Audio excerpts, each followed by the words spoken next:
Good morning, a good Sabbath to you, a beautiful day, and a blessing upon your heart, upon your family, and upon your life. This is Bill Bullock, and I'm coming to you live again today from the Biblical Lifestyle Center in Texarkana, Texas, USA. It is our honor always to be invited to share with you a few pearls, hopefully of wisdom, of insight, of understanding, of revelation from the Torah scroll, from the script out of which the creator of the universe has designed human life to be lived, both in the generations in which we exist and over the course of all the generations accumulated. This is the week we study a particular section of that Torah. We always do, but this section is number 41 of the 54 in the series. This one is the section called Pinchas. English Bibles often call this Phineas, I believe, Phineas.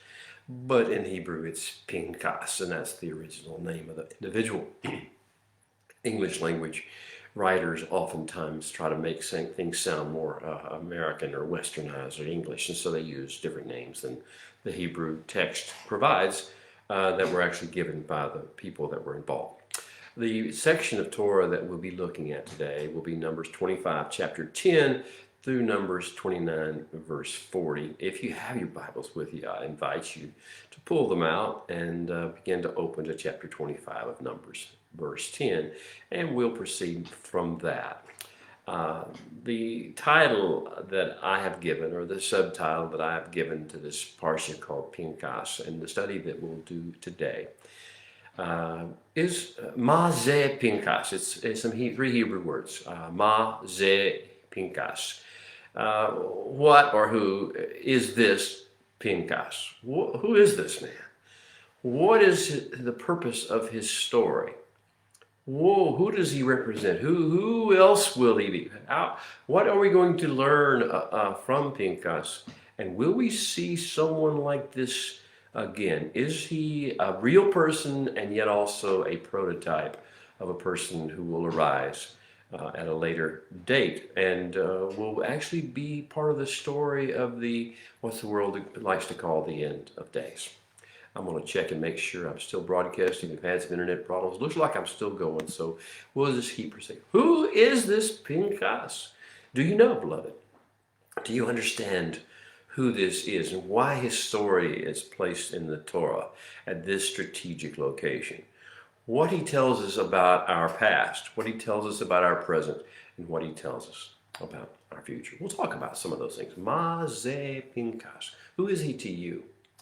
Who will he be to the world? Who has he been to the people of Israel? These are good questions that we can talk about. Who is this Pinchas? We should kind of tell you where we are.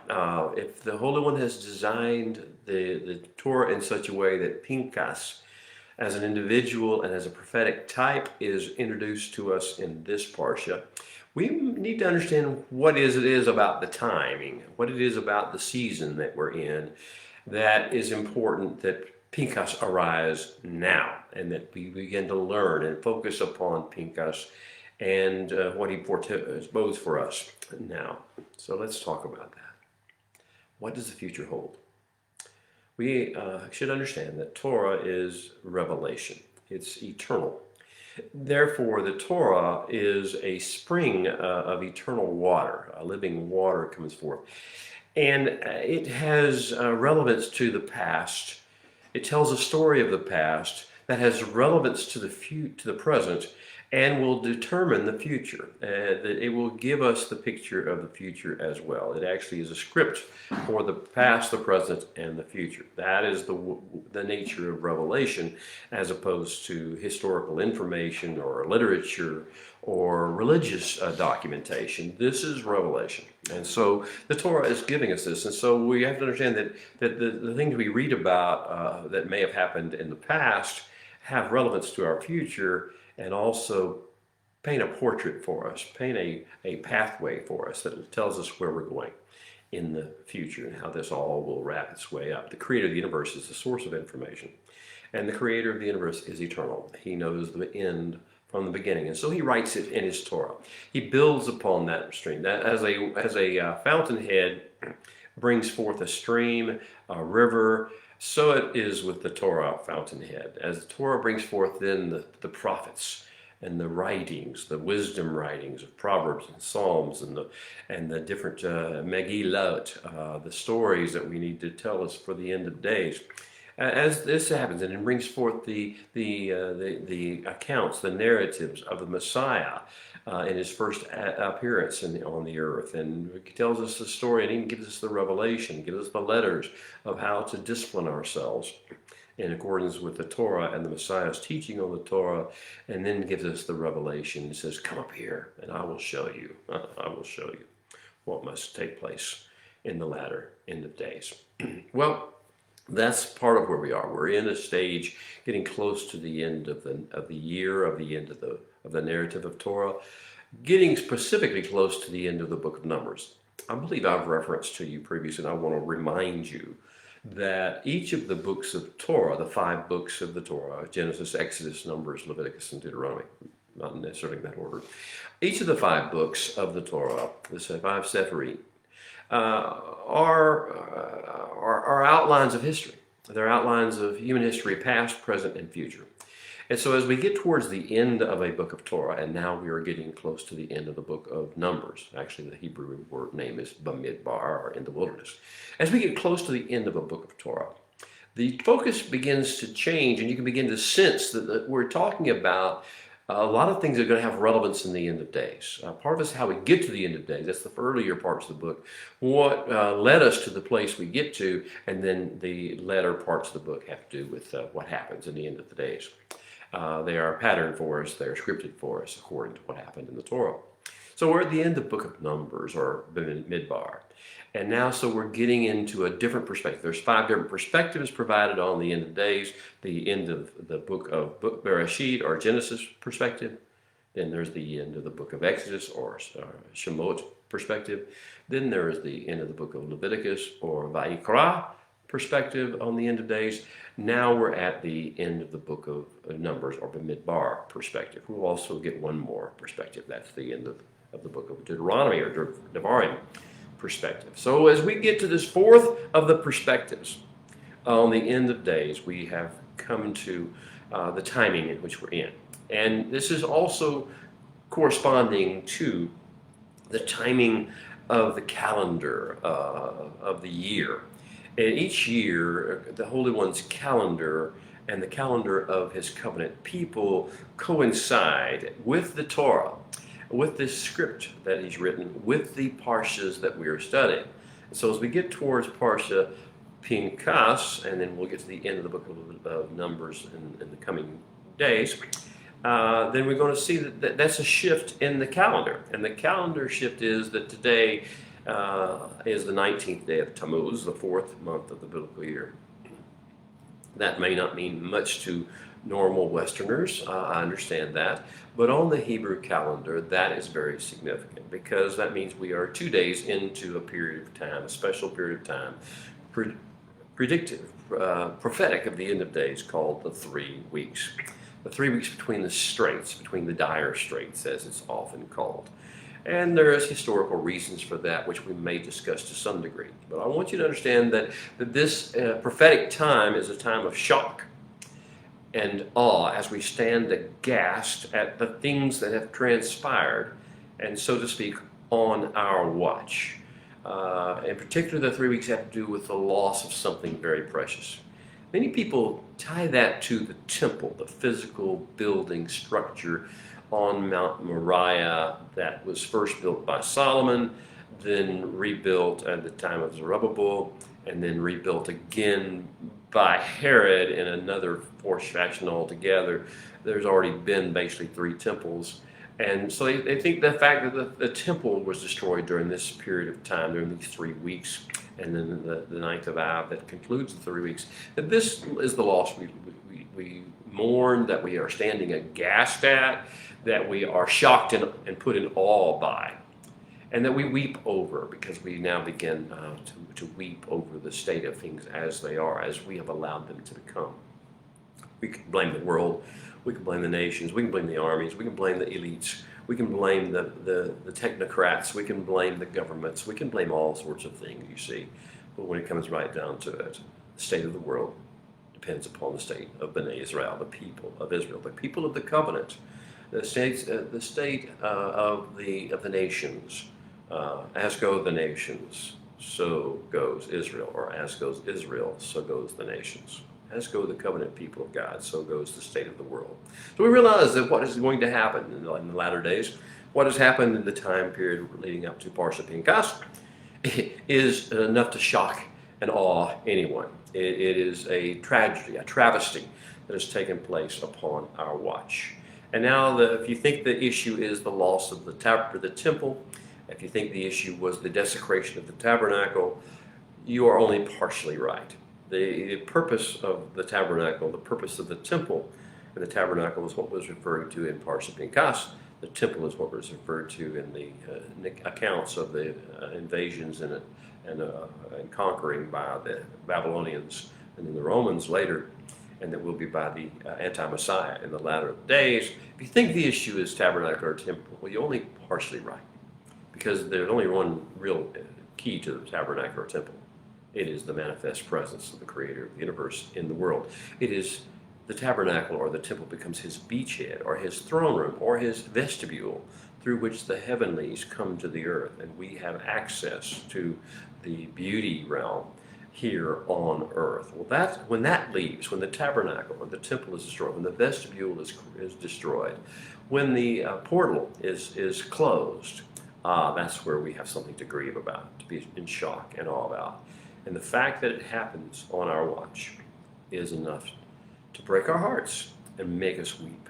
And that is why we weep, because the world has been deprived of the manifest presence of the Holy One during our lifetimes.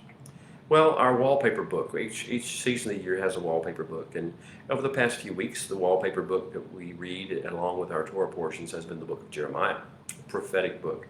It has culminated now, as we now are in the 3 weeks. Before the 3 weeks ended, the book of Jeremiah culminated with the story, the narrative of the destruction of Jerusalem and the taking off of the people of Israel into captivity.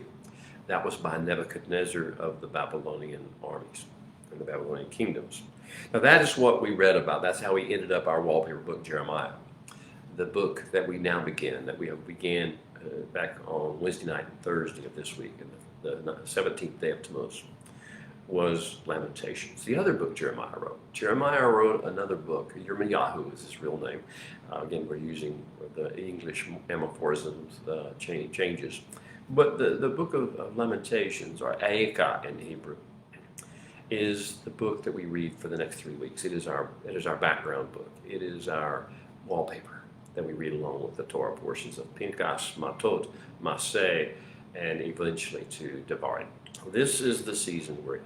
So I'm going to read you just the opening lines of the book of Lamentations to give you a sense of the mood that the calendar has us in as we gaze in shock and awe at what has just transpired, the travesty that has occurred on our watch.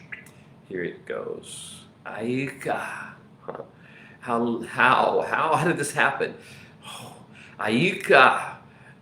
Yashva Bedad Ha'ir. How is the city so isolated and so abandoned and so ruined?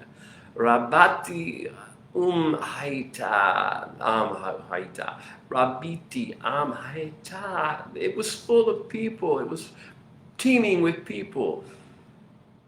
Ka'amana, like a widow now is she. Rabati Begoyim. And great are the nations, and Sarati Bamin Bam Dinot Haita Lamas, a princess among the provinces, has become a tributary, a slave. Baku Tikve Belayla, and she weeps bitterly through the night. Well, this is the theme. This is the mode. We see what has happened in our midst, and we wonder, how did this occur? How did this happen on our watch, with us present, with us being on watch? How did this take place? And that takes us back to the prophetic story of Pinchas. If you will remember, with Pinchas, what happened in the end of Parshat Balak last week, as we begin to enter the last stages of the book of Numbers.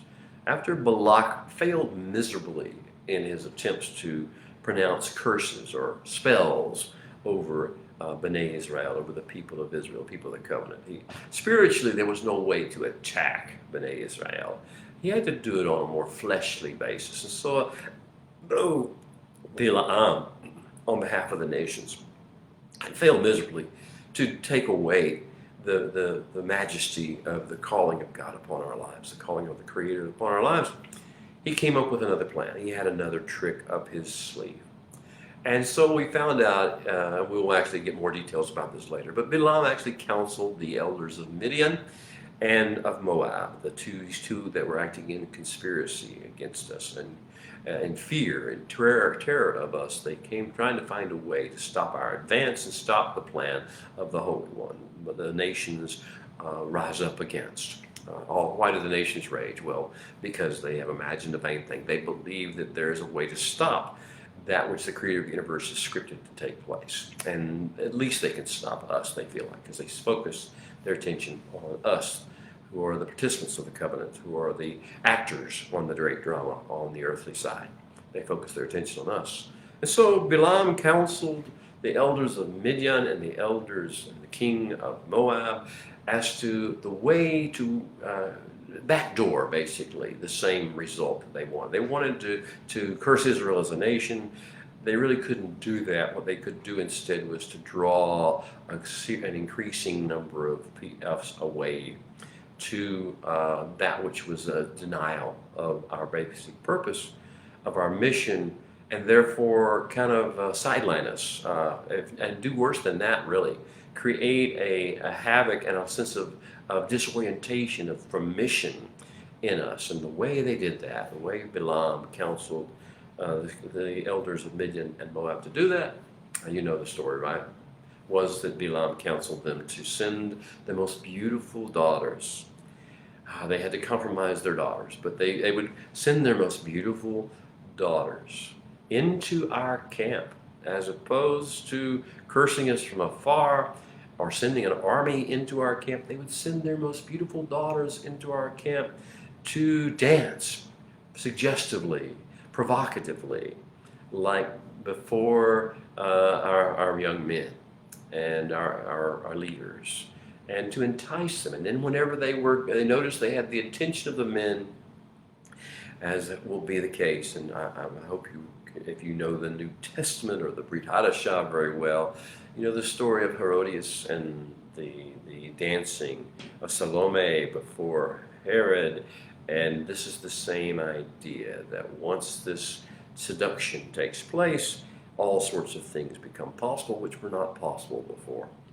And so what happened was that as the Midianites and the Moabite women came into the camp and danced, they would see men who were paying specific attention to them, as the manner of men and women is, and they would invite them. The one that was noticing the attention specifically would invite the one who was giving her the attention to come with her, to follow her. She would go. They would have a great meal together, a great feast. They would celebrate a holiday, which to them the nation was a holiday to their god, Baal Peor.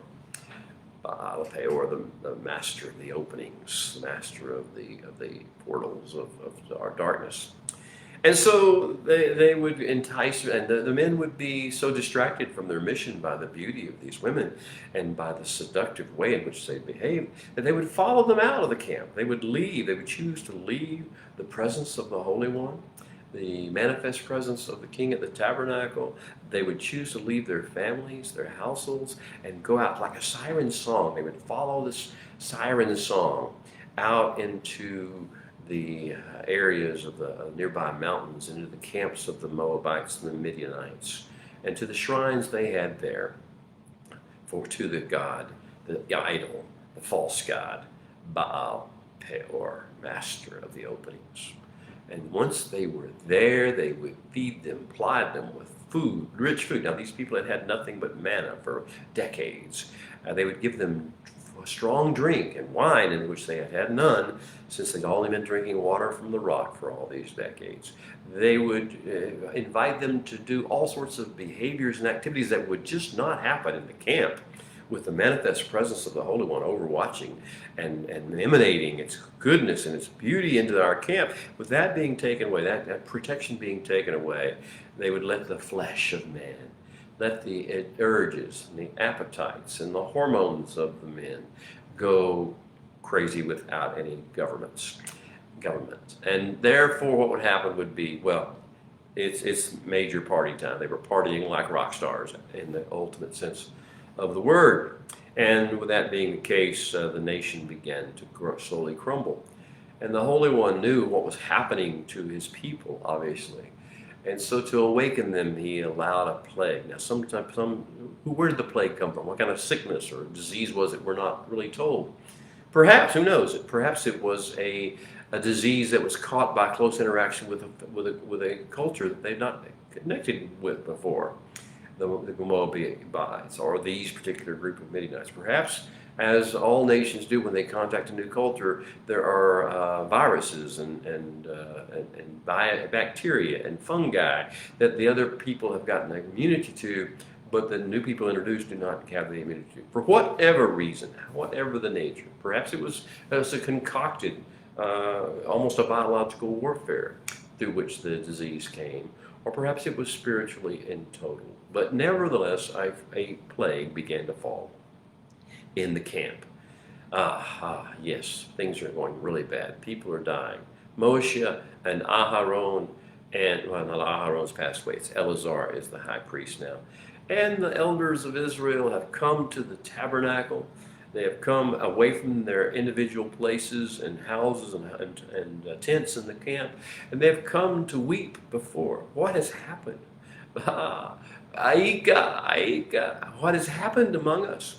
In the midst of their weeping, in the midst of their intercession for the nation, in the midst of their questioning as to what should take place, well, we learned last week that one of the princes of Israel, of the tribe of Simeon as he's called in the English Bibles, Zimri was the man's name. Zimri, my song.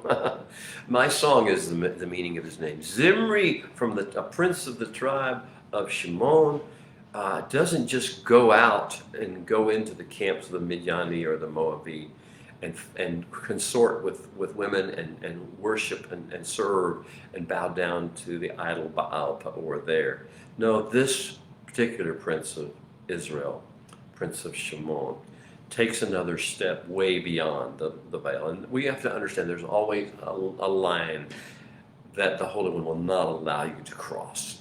That because of the toxicity that you bring with you when you carry that line across and you try to do it in the midst of the camp. So Zimri brought his Midiani consortus, his paramour, his lover, his spirit guide, as it were, Cosby. And Cosby means basically my curse. Anyway, so he brings Cosby of the nation of Midian into the camp, and he doesn't just go to his own tent in the area set apart for the tribe of Shimon. No, he comes right past him. He brings right past, all the way to the tent of meeting publicly. He confronts Moshe and Aaron by bringing this Midianite Cosby into the camp. The Midrash have different discussions about that. I'm not going to go into those, but what we do know from the Torah is that he brought them into the very sight of the people at the tent of meeting. That's where he was. He was not in the tents of Simeon, the tents of Shimon, or the tents of any of the tribes. He and Cosby came and they did their thing. They unclothed themselves and they began to do the things that they had done in the camps of the Midiani and Moabi, of complete abandonment of all the holiness of the people of Israel, and complete abandonment to their flesh and their desires and their lusts. Right there in front of everybody, public. This is the absolute way in which the end of days will tell you. We're going to see things like this, where where public displays of not just nudity, but perverse behavior are deemed to be acceptable or deemed to be the thing to do to make a point. Well, Zimri and Cosby made their point. And what could Moshe and Eleazar do? What could the other leaders do? They could do nothing. They were frozen in place. Aika, what has happened? There was a shock. There was an awe. There was a sense of aghastness. And out of the darkness, out of the tent, came the one who was designed, who was ordered as a Levite to protect the tent. He was on duty. His name was Pinchas. He was a man of zeal. Zeal is misunderstood greatly. He wasn't of anger. He wasn't of rage. He wasn't a zealot in the sense of being a wild cannon, loose cannon. He was indeed filled with the only very emotions of the creator of the universe and the knowledge that this had to end. And so that's not something most people will be able to handle, but in the tabernacle, in the presence of the Holy One, on duty, on assignment, this man, Pinchas, caught from the Holy One the passion for what needed to happen to act on his behalf. And Pinchas picked up a spear, as we know the story, picked up the spear and ran in public, right in front of Moshe and Eleazar and the elders. Zimri and Cosby were committing this act of blatant idolatry and adultery and perversion right there in front of everybody. And he drove this spear through them both at the same time. And a strange thing happened. As he did that, we read last week, the plague ended. Well, so now here we are. What is going to happen? Let's read. Let's do our call to worship, and then we'll talk about it a little bit more. The question on the table is, what is going to happen to Pinchas? And what is going to happen to us in the camp? What does this mean? What has just happened? The travesties that have just occurred in our midst on our watch. What do they have to do? How will they affect our calling and mission to go into the promised land, to take possession of it, to use it, to make it into a portal for the presence of the Holy One into the world, to make it into a launching pad from which the wisdom and the counsel and the teaching of the Torah to the nations can take place? What will this do to our mission? Here's our call to worship. It's our Baraku. Sing along in the Hebrew if you know it. If not, you can just listen. And hopefully let your spirit be encouraged and inspired. Baruch et Adonai Hamvorak. Baruch Adonai Hamvorak leolam vaed.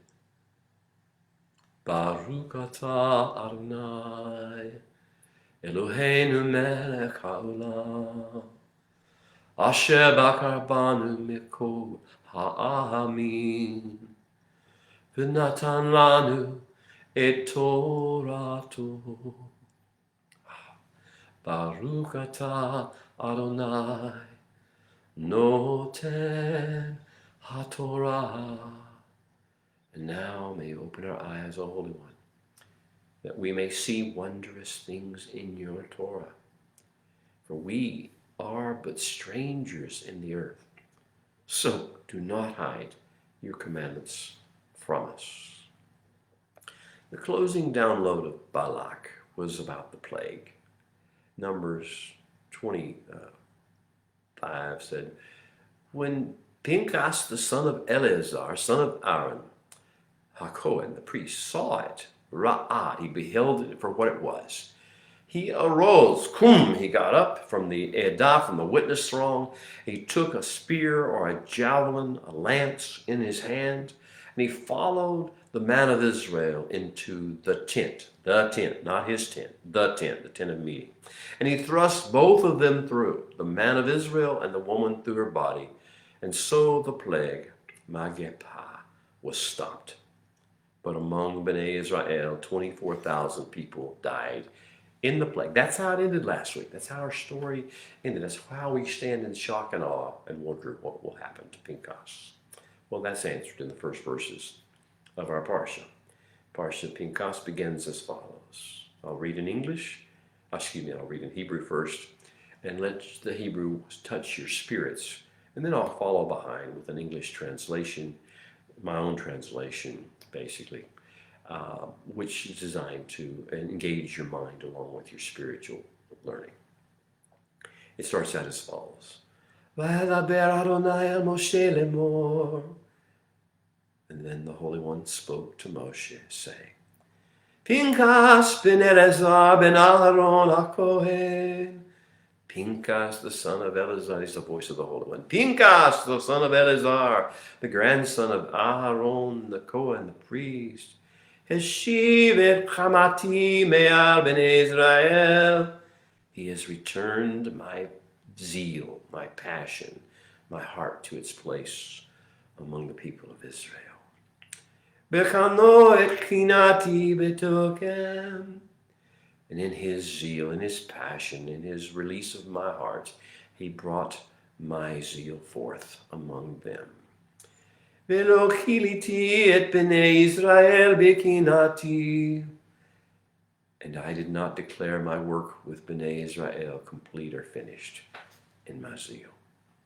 Well, that's how we're going to find out that what is going to happen is not that Pinchas is going to be stoned, not that the Holy One is going to condemn Pinchas, though in most situations, in almost every situation, it is our job not to harm, not to cause harm, much less to kill another human being, not to shed blood. And that is not our usual calling. We're not a group of people called to be vigilantes. We're not called to wreak justice in the name of, or vengeance in the name of justice. We're not to decree social justice. We are to leave these things in the hands of the Holy One, and He is fully capable of handling them. Now, there is this one unique example, and there will be another such example in the latter days. You will see it arise in pattern form. You will see it with David. You will see his response to his Zimri and Cosby there when he deals with Goliath. You will also see it in the latter days with Mashiach. With Mashiach, when Mashiach comes to the earth, you will see the acts of physical vengeance will be authorized by the Creator of the universe, by His hand. And His garments will be stained with blood, as were the garments of Pinchas. This is not our normal day-by-day situation. It's not every situation. This has to do with certain conditions. The first condition is it must affect the entire health of Bnei Israel and the world. And that's what this situation involving Zimri and Cosby did. It was a threat to the continuation of the eternal plan and the script for the redemption of mankind as a species and the restoration of creation to its original intended Edenic state of beauty, fruitfulness, and shalom. And so it was, and the second place is the location. The location was the most holy place on the earth, the place that was supposed to be the portal of heavenly beauty, majesty, and holiness into the world, which was the tabernacle. This was not in some individual's tent. It was not in some nation's back rooms. It was not in a smoke-filled room. It was not in any place besides the most holy place in the world. Now you understand what will be the conditions for the acts of the vengeance of the Holy One coming into human activity. It's not now. It's not today. It's not ordinary sin. It's not the darkness of the world around us that we see day by day. It is special events relating to and prophetic of the end of days. Okay, so what happens is that the Holy One is not going to order Pinchas stoned. He's not going to open up the earth like he did with Korach and swallow Pinchas into Sheol, into the place of questioning and interrogation. He's not going to do that. Instead, what he's going to do is say something shocking. He's going to say that he is going to declare an eternal covenant of shalom, a brit shalom. Now, English Bibles will tell you it's a covenant of peace, and it is. That's not an improper, but it's an incomplete description of what's happening. A covenant of shalom is wholeness and wellness and protection and provision and safety and security. and encouragement and inspiration and assistance and help and yasha'ing, which is English called saving or salvation. Not we're talking about the eternal salvation, going to heaven and all those sorts of things people think about eternal life. It's about the issue of being very present with the person and therefore releasing the blessings of that presence into the person. This is yasha. Well, this is the covenant he's going to make, a covenant of shalom with Pinchas and with his seed. There's going to be a change in the priesthood, the focus of the priesthood. We've had Aaron, now got Eleazar, and his son Pinchas, the grandson of Aaron, is going to be the key point, the hinge point in the next series of priesthood, and also for the end of days, the priesthood at the end of days. So the covenant of shalom is a shocking thing. We've not seen that before. We're going to see it eventually come out in the latter days through the priestly line of Pinchas, through Zadok, the priesthood after the nature of the lineage of Zadok, and then Melchizedek. You see these things are all related to one another. The other thing that the Holy One does now at this point is declare a prophetic war. A war that will rage. The people of Israel, are to take what the Midianites have done and wage war. And it's going to be a strategic war. It's not just every man for himself, go out and fight them wherever you find them. It's going to be a strategic blow, a series of strategic blows that's going to cripple Midian and keep them from doing such a thing ever again. That's the goal. That's the aim. Now that's the prophetic war we're going to be called to. And then we're going to be given, after those instructions about how this prophetic war is to be waged in a responsible, in a God-honoring manner that will be consistent with the great plan of God for all nations. Then the Holy One's going to call us to a new season of lifting the heads. In the English Bibles, you read about it as an accounting or a census. The idea is the Holy One's going to go back, have Moshe and Eleazar the high priest now go back through the camp and basically lift the heads of each of the men over 20 years of age or older, the men who could be fighting war. And you see, we did this back at Sinai, but that was before all the things that have befallen us and all the things we've allowed to take place on our watch and during the 39 years that we've just had in the wilderness. It's just among other things, most recently, the sin with Baal, or the seduction by the princesses of Midian and Moab, and the great plague that took place as a result of all that. So now a new lifting of the heads of the men 20 years of age and older. The ones who are still there after all that's happened, or the ones that have risen up in the desert during the period of time that they've been in the desert now since Sinai. And so this is happening, the counting is going to show that we've only lost about 2,000 men at that age, fighting age. That's a miracle in itself. But nevertheless, we're going to see that take place. And the lifting of the heads is going to also find that we're going to this time focus on the families, each individual parent, father who's alive, or head of a household who's alive at that time. And we're going to determine that, we're going to look forward to Israel when we enter the land, and we're going to determine that the number of people that we have who are heads of household, 20 and older, and among the tribes, each one of them is going to be given a portion of the land. So we'll see how many divided portions of the land there are going to need to be based upon this counting, this lifting of the heads here at where we are, which is in Shittim, on the plain of Moab, overlooking the Jordan Rift Valley, envisioning Jericho ahead. In that place, as we see Israel unfolding before us to our west, across the Jordan, we begin to focus on how many divisions, how many separate portions of land will need to be divided so that everyone who is alive, every man over 20 years of age who is alive, will have his own portion in his own tribal allotment, in his own clan apportionment. Who will have that? This is what this is going to be all about. Well, we have something strange happen during that period of time among the heads of house, among the households that Moshe and Eleazar visit and begin to try to count. They run into one which has not one single man in the tent, in the household. To the contrary, that the man who was in charge of that tent, who did have that tent, named Zelophehad, he was in the tribe of Manasseh. This particular man, we're going to find out, has died in the wilderness. We're not told specifically how he died, but it was not in the rebellion of Korah, or in connection with the things of the rebellion of Korah. And when Zelophehad died, unlike most people, he did not have any male heirs. He had no boys, no sons to carry on his name or take his apportionment. But what he did have was 5 daughters, 5 young women. This presented a problem, a challenge, because the instructions of the Holy One had been to count men 20 years of age and older, and then to divide the land according to the number of men that there were.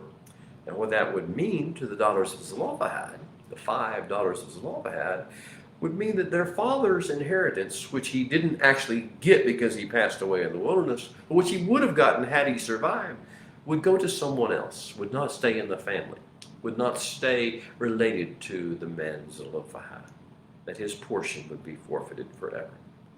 And so the 5 daughters of Zelophehad, in a very beautiful but prophetic way, come to Moshe and they say, why should we not? Why should our father not have an inheritance? Why should his name be forgotten? And give us an inheritance. What a vision. They hadn't even gotten into the land yet. They hadn't dealt with any of the Canaanites there, dealt with the wars, dealt with any of the challenges. They hadn't even seen the tract of land that Zelophehad would have gotten had he lived. And yet they still stand up and they come forward and say, give us an inheritance in the name of our Father in the land of Israel. Well, it was a shocking thing. It was an act of zeal. It was an act of passion.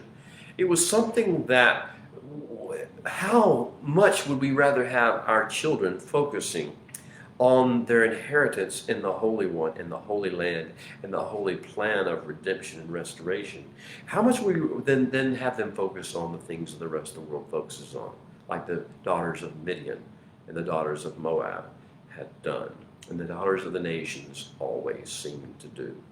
How would we love to see our daughters focus like the daughters of Zelophehad upon the destiny and the destination and the pulling and the prodding of the Holy One to establish a beachhead on the earth of his kingdom. And so Moshe goes with the petition of the daughters of Zelophehad to the Holy One. And the Holy One smiles, I'm sure. It says, oh, yes, give them an inheritance.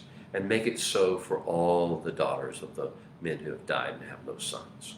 Make sure that the names of the men who have daughters alive and no sons at this period here at Shittim on the plains of Moab, before we go into the land, make sure that each one of those persons, each one of those men, its name is remembered through their daughters getting a tract of land in the promised land. Well, with that being placed, what a beautiful thing that is, what a beautiful story that is, and how prophetic it is that there will be such a powerful movement of the daughters of the kingdom, of the daughters of the tribes, of the daughters of the Bnei Israel, the daughters of the covenant people throughout in the latter days. And there will be an assumption of a place taking their place among the men.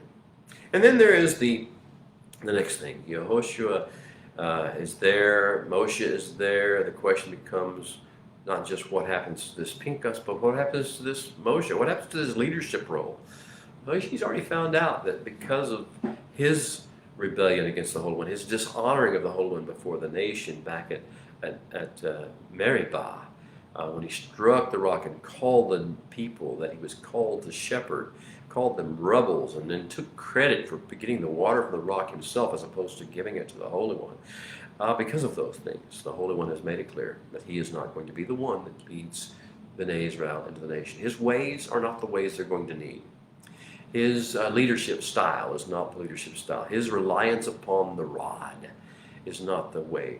He needs someone who has a different focus. A different focus is going to be more attuned to the mission that's ahead of them. And that's going to be, we're going to find out, Yehoshua, son of Nun, of the tribe of Ephraim. The one who's been Moshe's attendant for so long, the one who was one of the 2 faithful spies, the one who was the leader of the army against the leaders of Amalekite, the raiders of Amalek. Yes, that Yehoshua. So Moshe goes to the Holy One. He says, I'm leaving. I'm not going to go in the promised land, but call forth, bring forth, set in place a man. And he says things very interesting. He says, set in place a man for the people of Israel who will go out before them and who will come in before them. And then he goes on to say, and who will lead them in and who will lead them out. These are critical. See, it sounds like saying the same things. They go out before, come in before. Lead out, lead in. Those sound like the same things. And why would Torah be so repetitive? But it's not repetitive at all. You see, there are leaders in this world who can go out in front, who can have a vision, who can be avant-garde, who can be forerunners, but who cannot inspire others to follow. The fact of being one who can go before and have a vision and be a visionary or a leader in thought does not mean one who can actually lead in actuality, where people will actually desire to follow and choose to follow. And that's what the second level of leadership is. Leadership in the kingdom is not just about being intelligent, smart, educated, or even having a vision. Leadership in the kingdom is about having the patience and the insight and the gentleness to be able to inspire other people to follow where they go and actually participate in the plan. So we have the changing of the guard. What the Holy One tells Moshe to take Yehoshua, the son of Nun, not his own sons, but Eleazar or Gershom.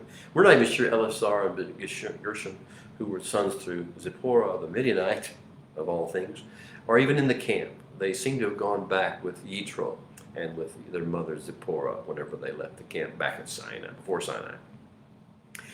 Well, that being the case, the Holy One says, no, you will not have a genealogical heritage that will carry on this leadership. Instead, focus upon Yehoshua and train him up. Bring him forth before Eleazar, but lay your hands upon him, Moshe, and release into him some of your hod, sometimes translate that hod as glory, some as beauty, some as authority, but whatever it is you possess, whatever it is that causes the people to follow you, and also consists of a great vision of revelation from the Holy One, pass some of that on to Yehoshua. Let him stand before the people, and they will follow him. And finally, the parsha that we have this week is going to end with some very interesting things, all focused back to the tabernacle, not on what Zimri and Cosby did and the mess they made there, not on the blood that was shed by Pinchas with the spear, instead back inside the building, inside the structure, to the brazen altar. The brazen altar, the place of surrender of our wills to the Holy One's will, the place of surrender of our desires for physical, fleshly things to the Holy One, the place of our desire to control other people or to have them do what we want them to do or be offended by them, the place of surrender of all those things, the place of surrender of our tendency and our desires to wander away from the Torah and its instructions and its plans. That we place there. The tendency to follow our own emotions and get caught up in our own passions and our own shame, guilt, jealousy, envy, anger, all those things that we also surrender at the brazen altar. So basically, the community, as a community, we are to have this burning altar all the time. It is to be an eternal flame. It is to be a continual reminder, a calling of the Holy One unto each of us to surrender all that is not of Him back to the fire, back to the flame, and let Him consume that which needs to be consumed. Now, He gives us examples daily, morning and evening and morning. We are to present on behalf of the nation, all of us, a surrender called the Tamid, the lamb of 1 year. And this without blemish lamb, morning and evening, that is burned on the fire as an olah, as a burnt offering, as the English Bible said. as we see it, as we smell it, as we sense it in the camp, as we sense the fact that there has been a surrender made. As we do this and focus on it morning and evening, we are to remember that we belong to the Holy One. And we are here for a purpose, and we are here for a calling, and that must be the controlling factor in our lives. And the way we interact with human beings, the way we deal with situations that arise in the world, will be based upon the fact that we have surrendered all these things to the Holy One. And then he says there's special things. I want you to, the feasts, the festivals of the Holy One, not the festivals of Baal Peor and of the gods of the cultures of the Western nations or the Eastern nations, not the other things, the daily holidays that seem to come forth from governments of the world, decrees of this day and this special day, and of the religions of the world. Those are not the things you're supposed to have special times to focus on surrender. The times are supposed to be the Moedim, the things that are mentioned in Leviticus, the days that are mentioned in Leviticus 23, the special seasons of time, whenever we arise like actors on a stage to play out a beautiful drama of redemption and of telling the story of the love of the Holy One for mankind and the calling of the Holy One upon all mankind to come out of the nations and come out of the cultures and come out of the sin patterns and the attitudes and the idolatry of the nations and the adultery of their own flesh and the fornications and all the things and the shame and the guilt, and come forth to him. All these Moedim, we have special presentations. They're supposed to fill the atmosphere of the earth with this scent of pleasing, fragrant aroma that draws people back to the original purpose for which Adam was fashioned, to be a blessing, to watch over, to guard, to take dominion over all the species of the earth, and to tend and keep the garden of the Holy One. Well, beloved, that's the story of Parsha Pinchas. It is a story that is a historical story. It is a story that has present-day relevance. And it is a story that tells us of our future and what will happen in the future of the world. The plan of the Holy One has not changed and will not change. The events will take place as he has choreographed them to take place. The world will not end the way the nations say it is, the way the scientists say it will, the way the governments say it will, the way the talking heads of the media say it will. The world will end according to the strategic plan of the Holy One. Someone like unto Pinchas that carries the very passions and emotions and wisdom and will of the Holy One, knows what needs to be done, will arise. And the women, the young girls of the will overcome the desires of the flesh and the teachings of the nations and the perversity of their seductive abilities, and will instead begin to turn focus. And then the hearts of the fathers will be turned to the children. The hearts of the children will be turned to the fathers. The households will become beautiful tents. How lovely are your tents, O Jacob, O Yaakov, your tabernacles, Israel. This is the way this will all work out. But in the meantime, as we enter the 3 weeks, as we deal with the shock and the awe of what has happened thus far under our watch, we weep. We cry out not for a building, but for the one who will dwell in a building. One day you see the temple will be built, but it won't be by the temple. It'll be about what happens when the temple is built.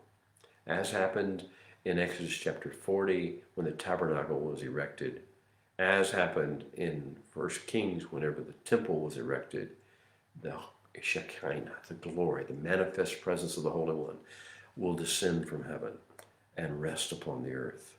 And like a pillar of fire and cloud will manifest the presence of the Creator of the universe, and a portal will be opened between heaven and earth, and the Messianic kingdom will indeed begin to spread out from Israel to the nations. May you be blessed, beloved. Shabbat Shalom. See you next week.